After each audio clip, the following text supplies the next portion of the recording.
Ma'am hi. Hi, మీ పేరు? Lakshmi Prasanna. Okay, junior NTR గారు పాలిటిక్స్లోకి వచ్చే అవకాశం ఉన్నది అనుకుంటున్నారా? ఉంది, ఓకే, వస్తే గెలుస్తారా? గెలుస్తారు మేబీ. అందరూ సోషల్ మీడియాలో బాగా ట్రోలింగ్ చేస్తున్నారు. ఇప్పుడు విజయ్ గారికి వచ్చినంత మెజారిటీ జూనియర్ ఎన్టీఆర్ గారు పాలిటిక్స్లోకి వస్తే దానికన్నా హెవీ వస్తుందని చాలా మంది మాట్లాడుతున్నారు. లేదు, అంత రాదు. అంత రాదు.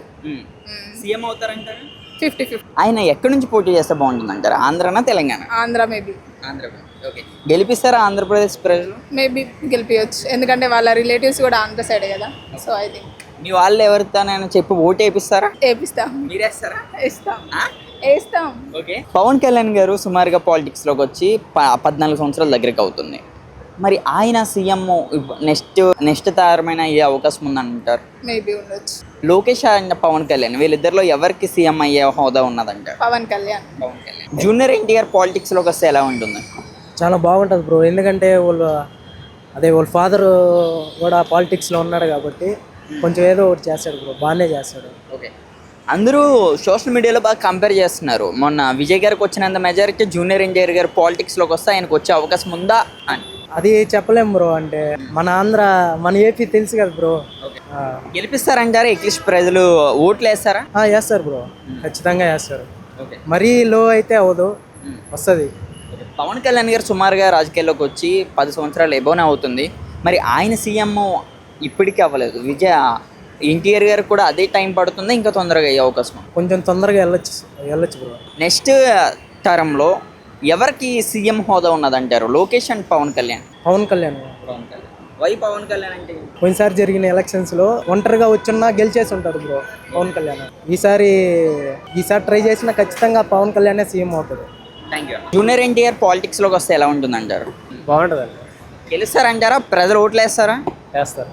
అంటే చాలా మందికి డౌట్లు ఉన్నాయి. మొన్న తమిళనాడులో విజయ్ గారికి వచ్చిన అన్ని సీట్లు జూనియర్ ఎన్టీఆర్కి వస్తాయా, పాలిటిక్స్లోకి వస్తాయి అన్న డౌట్ అందరికీ ఉంది.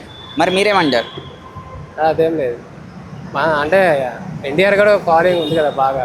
పవన్ కళ్యాణ్కి జూనియర్ ఎన్టీఆర్ గారు సుమారుగా 10 సంవత్సరాల పైన అవుతుంది ఆయన రాజకీయాల్లోకి వచ్చి. మరి ఆయన ఇప్పటికి ఇంకా సీఎం అవ్వలేదు. జూనియర్ ఎన్టీఆర్ గారు కూడా అంతే టైం పడుతుంది, ఇంకా తొందరగా రావచ్చు. తొందరగా వస్తుంది. నెక్స్ట్ తరంలో ఎవరు ఆంధ్రప్రదేశ్కి సీఎం అయితే బాగుంటుంది? ఎవరు అర్హులు? పవన్ కళ్యాణ్ అండ్ నారా లోకేష్. పవన్ రావచ్చు అన్న. నమస్తే అన్న. చెప్పండి. జూనియర్ ఎన్టీఆర్ పాలిటిక్స్లోకి వస్తే ఎలా ఉంటుంది? తమిళనాడులో విజయ్కి వచ్చినంత మెజారిటీగా అన్ని సీట్స్ జూనియర్ ఎన్టీఆర్కి వచ్చే అవకాశం ఉంది. అది వర్కౌట్ కాదు, అది తమిళనాడులో కాబట్టి వర్కౌట్ అయింది. ఇక్కడ మన ఇండియా ఇక్కడ కాబట్టి వర్కౌట్ కాదు, తెలుగు రాష్ట్రాల్లో. కానీ ఇంగ్లీష్ సీఎం అవుతారంటారు ఆయన? కష్టం, అయ్యే ఛాన్స్ ఉండదు. ఎందుకని? ఇక్కడ ఆల్రెడీ ఇప్పుడు ఆంధ్రాలో పవన్ కళ్యాణ్ ఉన్నాడు, ఇక్కడ పోటాపోటీగా నడుస్తుంది. ఈసారి రావచ్చు, ఏది మళ్ళీ తెలంగాణ రావచ్చు, మళ్ళీ ఇక్కడ కూడా అట్లా డిపెండ్స్. కానీ అన్ని ఓట్లు అయితే పడవు. హాయ్. హాయ్, మీ పేరు? మాధురి. నారా లోకేష్ వర్సెస్ పవన్ కళ్యాణ్ వీళ్ళిద్దరిలో ఎవరికి సీఎం సీట్లో కూర్చునే అర్హత ఉన్నదంట? మేబీ పవన్ కళ్యాణ్కే ఉంది అనుకుంటున్నాను. ఓకే, అంటే పవన్ కళ్యాణ్ గారు బాగా సోషల్ మీడియాలో బాగా ట్రోలింగ్ అవుతుంది. విజయ్ గారు 2.5 yearsకి సీఎం అయ్యారు. పవన్ కళ్యాణ్ ఎందుకోసమని 10 years ఎబో అయినా సరే సీఎం అవ్వలేదన్న క్వశ్చన్ అందరిలోనే రేజ్ అవుతుంది. మీ అభిప్రాయం? అవ్వచ్చు, కొన్ని కనిపిస్తున్నాయి. ఓకే, పవన్ కళ్యాణ్ సీఎం అయితే టీడీపీ వాళ్ళందరూ ఒప్పుకుంటారా? నారా లోకేష్ అండ్ ఇంకా చాలామంది ఉన్నారు వాళ్ళు కూటమి అయితేనే ఛాన్స్ అయ్యింది కదా, మేబీ ఒప్పుకునే ఛాన్సెస్ లేకపోవచ్చు. ఓకే, జూనియర్ ఎన్టీఆర్ గారు పాలిటిక్స్లోకి వస్తే సీఎం అయ్యే అవకాశం ఉంది. అతను రాడనే అనుకుంటున్నా. ఓకే, కానీ చాలామంది సోషల్ మీడియా మీరు చూస్తుంటే ఎన్నికల్లో 2035 కల్లా సీఎం అయ్యే అవకాశం ఉన్నట్టు, ఆయన రాజకీయాల్లోకి వస్తారన్న వార్తలు అయితే వినిపిస్తున్నాయి. ఏమంటారు? ఏమో, ఇంకా దానికైతే జస్ట్ ఇమాజినేషన్. ఒకేలా ఆయన వస్తే ఎలా ఉంటుంది అంటారు పాలిటిక్స్? అలా ఆయన వస్తే బాగానే మంచి చేస్తాడేమో అనిపిస్తుంది. అంటే పెద్ద ఎన్టీఆర్ గారి పేరు మరొకసారి నిలబెట్టే అవకాశం ఉందా? ఉంది అనే అనుకుంటాం. ఆయన మేబీ ఛాన్సెస్ అయితే ఉన్నాయి అనే చెప్పొచ్చు. Okay, one word junior NTR అంటే ఏమంటారు పాలిటిక్స్ పరంగా? హెల్పింగ్ నేచర్ ఉంది అని అనిపిస్తుంది. బాయ్. హాయ్ భయ్యా. Hi bro. మీ పేరు? సుధీర్. ఓకే, ఎన్టీఆర్ పాలిటిక్స్లోకి వస్తే ఎలా ఉంటుంది అంటారు? ఎన్టీఆర్ పాలిటిక్స్లోకి వస్తే అంటే పాలిటిక్స్ అంతా చేంజ్ అయ్యింది కాబట్టి చాలా బాగుంటుంది బ్రో. అంటే సీఎం అయ్యే అవకాశం ఉంది ఆయన? కన్ఫామ్గా అవుతారు బ్రో. విజయ్ గారిని ఎన్టీఆర్ గారిని కంపేర్ చేస్తున్నారు సోషల్ మీడియాలో. ఆయనకు వచ్చిన సీట్స్ ఎన్టీఆర్కి వచ్చే అవకాశం ఉందంటారా? కొంచెం చెప్పలేం బ్రో, అంటే యూత్ అంతా మ్యాక్సిమం ఎన్టీఆర్కే ఇస్తారు. ఎన్టీఆర్ ఫ్యాన్స్ అంటే తెలుసు కదా మీకు కూడా. ఏంటి ఎన్టీఆర్ ఫ్యాన్స్ అంటే? అది చెప్పం బ్రో, చూపిస్తాం. చూపిస్తారు. కానీ ఒక డౌట్ ఉంది అందరికి, అడుగుతున్నా. నువ్వు ఎన్టీఆర్ ఫ్యాన్ అంటున్నావు కాబట్టి అడుగుతున్నా. పవన్ కళ్యాణ్ గారు ఉన్నారు, నారా లోకేష్ గారు ఉన్నారు. ఎన్టీఆర్ గారు వస్తే అధికారంలో, అదే పాలిటిక్స్లోకి, ఏంటి అప్పుడు ఎలా ఉంటుందంటే? కొత్త పార్టీ పెడతారా మీరు అంతా కలిపి? టీడీపీ బ్రో, కొత్త పార్టీ ఏం లేదు, టీడీపీ. మరి ఒకే ముగ్గురు పోటీ చేసింది ఒక సీఎం పదవికే కదా, ఎలా అవుద్ది అంటున్నారు? ఎలా పోతుంది అది తెలియదు బ్రో మనకి కూడా. అంటే ఇప్పటికే నారా లోకేష్ గారికి, పవన్ కళ్యాణ్ గారికి కొన్ని ఇష్యూలు జరుగుతున్నాయని గ్రౌండ్ లెవెల్లో జరుగుతున్నాయి కార్యకర్తల మధ్యలో. మరి ఎన్టీఆర్ గారు ఎంట్రీ వస్తే మరి అప్పుడు ఏంటి? అవి మనకు తెలియదు బ్రో అవన్నీ. మీ సపోర్ట్ ఎవరికి ఉంటుంది? ఎన్టీఆర్ గారికి.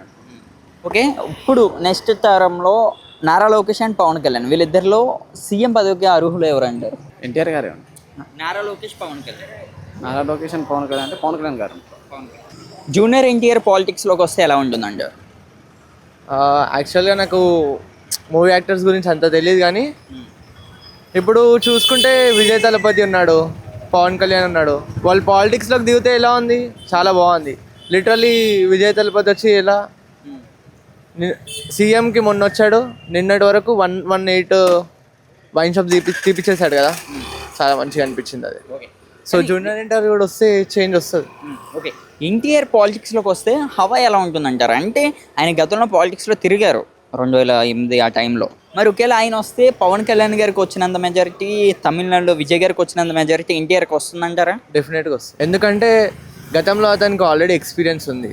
సో అతనికి ద వే ఆఫ్ టాకింగ్ అన్నీ తెలుసు. సో డెఫినెట్గా విజయ్ గారికి కేవలం 2.5 ఇయర్స్కే సక్సెస్ అయ్యారు, ఆయన సీఎం అయ్యారు. ఎన్టీఆర్ గారికి ఎంత సమయం పట్టచ్చు? గతంలో ఆల్రెడీ ఎక్స్పీరియన్స్ ఉంది ఎన్టీఆర్ గారికి. సో ఇప్పుడు వచ్చే పాలిటిక్స్లో స్టార్ట్ చేస్తే మాత్రం గెలుస్తారు డెఫినెట్గా. ఇప్పుడు 29లోనా? 29లోనా? కానీ ఆయన ఇంకా టైం తీసుకుంటానన్నారు కదా, అంటే సీఎం అవుతారా? సీఎం అంత ఈజీగా అవ్వలేమన్నా, బట్ తలుచుకుంటే అవ్వచ్చు, చెప్పలేం కదా. ఇప్పుడు విజయ్ తలపతిని కూడా చూసుకుంటుంటే అసలు సీఎం అవుతాడని అనుకోలేదు, బట్ అయ్యాడు కదా. ఆయన పాలిటిక్స్లోకి వస్తే నారా లోకేష్, పవన్ కళ్యాణ్, ఎన్టీఆర్, వీళ్ళ ముగ్గురులోని ఒకే పార్టీ మీద నడవాల్సి వస్తుంది టీడీపీ. మరి ఏంటి అప్పుడు పరిస్థితి? నెక్స్ట్ లెవెల్ అవుతుంది అన్న, అప్పుడు ఆంధ్ర నెక్స్ట్ లెవెల్ అవుతుంది. ఓకే, నారా లోకేష్, పవన్ కళ్యాణ్ వీళ్ళిద్దరిలో ఎవరు అర్హులు సీఎం పదవికి? అది చెప్పలేమన్నా మనం. రేవంత్ రెడ్డి గారు అధికారంలోకి వచ్చి కాంగ్రెస్ పార్టీ 2.5 ఇయర్స్ ఎబో అవుతుంది. ఎట్లుంది ఇప్పుడు ఇక్కడ పరిపాలన? ఎట్లేం లేదు, అయిపోయింది ఇక్కడ ఉన్నదంతా అయిపోయింది. ముందు నీకు డెవలప్మెంట్ లేదు, ఒక రియల్ ఎస్టేట్ లేదు, దాని మీద కాకుండా హైడ్రా అని చెప్పి అదని చెప్పి ఉన్నవన్నీ తీసి పడేస్తున్నారు. ఓకే, హైదరాబాద్ చాలా మంచిదని కూడా ఆయన చెప్తున్నారు కదా. మంచిది ఉంది, అడ్వాంటేజ్ వస్తుంది, డిసడ్వాంటేజ్ వస్తుంది. కానీ ఏ ప్లేస్ ఏది ఏడబెట్టాలి ఉంటే ఆడ మంచిగా ఉంటుంది. ఓకే, మరి ఇక్కడ చాలా మంది, మీకు కూడా చాలా ఇన్స్టిట్యూట్స్ ఇవన్నీ కూడా తీసుకొస్తానని చెప్పారు కదా ఆయన, ఎన్నో జాబ్స్ ఇవన్నీ కూడా కల్పిస్తానన్నారు. అందరూ చెప్తారు బ్రో, ఒక్కడానికి అందరూ చెప్తారు. నువ్వు ఏ పొలిటీషియన్ చెప్పినా నీకు వచ్చే మాటనే అది. ఓకే, అది పబ్లిక్ మీద ఉండాలి బ్రో. జస్ట్ ఓన్లీ ఇప్పుడు నార్మల్గా పబ్లిక్ ప్రెజర్ చేయాలి గవర్నమెంట్ని. ఇప్పుడు గవర్నమెంట్ వచ్చిన తర్వాత అందరు సైలెంట్ కూర్చుంటే ఏం కాదు కదా. నువ్వు పబ్లిక్ ప్రెజర్ చేస్తే నీ గవర్నమెంట్ అయినా యాక్షన్ తీసుకుంటుంది, తీసుకోవాల్సిందే. ఆ ఇంట్రెస్ట్ అనేది పబ్లిక్ ఉండాలి. ఇప్పుడు ఏదైనా సినిమా విషయం ఏదైనా ఎంత పెద్ద డొల్లు చేస్తారు, ఏదైనా వైన్స్ విషయం అయితే అరే బిల్లో రేట్లు పెరిగిపోతారు ఎంత డొల్లు చేస్తారు. అట్లాంటిది మనకి మన ఎడ్యుకేషన్ మీద కూడా ఉండాలి మనకి. అది గవర్నమెంట్ని కూడా మనం మొత్తం బ్లేమ్ చేయలేము. బట్ నువ్వు రేవంత్ రెడ్డితో కంపేర్ చేస్తే నీకు కేసీఆర్ పరిపాలన చాలా బాగుంటుంది. రేవంత్ రెడ్డి వచ్చిన తర్వాత ఏం చేస్తామా ఏమంటే అర్థమవుతుంది కదా మనందరికి. ఓకే బ్రో, బయట సోషల్ మీడియాలో పేరు చెప్పకూడదు కానీ కొన్ని క్వశ్చన్స్ బాగా రేజ్ అవుతున్నాయి. ఏదైనా సరే అదే డబ్బున్న వాళ్ళకి ఒకలాగా చట్టం పనిచేస్తుంది, మధ్యతరగతి వాళ్ళకి ఒకలాగా పనిచేస్తుంది అన్న క్వశ్చన్ ఉంది. ఒక యూత్గా మీరు ఏం చట్టం ఇవన్నీ ఏం చెప్తాం ఇప్పుడు వాళ్ళనే కాదన్నా. అది నీకు నార్మల్గా ఇది పైసలతోటి పని ఏడన్నా నడుస్తుంది. నీకు ఒక ఇండియాలోనే కాదు, నీకు ఈడికి నడుస్తుంది. పైసల ముందర పవర్ అలాగ ఉంటుంది. పవర్ పైసలు ఉంటే ఏదైనా నడుస్తుంది, ఏదైనా నడిపిస్తారు. తప్పు చేసినా రైట్ చేస్తారు. నువ్వు ఏం చేస్తావు చెప్పు, మూపించేస్తారు.